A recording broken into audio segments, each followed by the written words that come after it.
Timore gwenge mag Nyatike Migori kocha wadhiane e kaunti ma Kakamega. Familia mar japuonjre mano wito ngimane e sikund sekondar ma Mukumu dwaro ni onon japuonj maduong' e sikundno.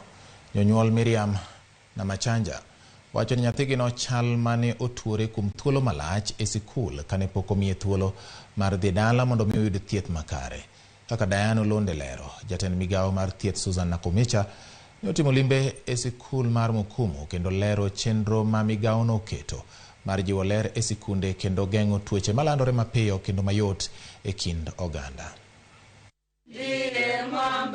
E gweng' ma Luvambo Malava e kaunti ma Kakamega, lit kod kuyo kwako familia mar Miriam na Machanja kaluwore kod tho mare. Miriam ne en japuonjre klas 10 e sikund sekondar ma Sacred Heart Mukumu kendo nodok dala ka oywago ich kach. Mwili choto, alafu tumbo inaniuma, alafu mkongo, alafu kutokea kwa kiuno kuenda huku chini hakuna nguvu. Na ugonjwa walikuwa na bima wanatuambia hakuna ugonjwa. Sasa bila amekufa hivi, nataka ikiwezekana twende tufanye postmortem tujue ni nini hasa yenye ilikuwa kwa tumbo ya mtoto. Kata kamano, Miriam no wito ngimane ngeso gotieno kakora nyuonde chano hik mare.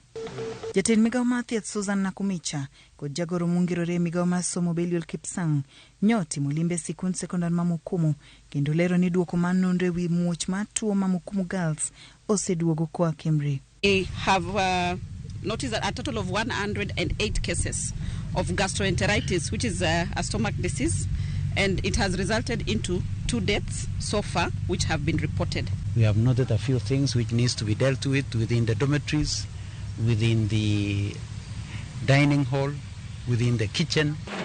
Jopuonjre 26 ma Mukumu Girls medo yudo thieth e osiptal. E kinde no, sikund sekondar mar yawuoyi ma Butere bende ne olorruok tich jumani bang' muoch tuo moro mane nigi ranyisi mar ichkach, diep kod ng'ok.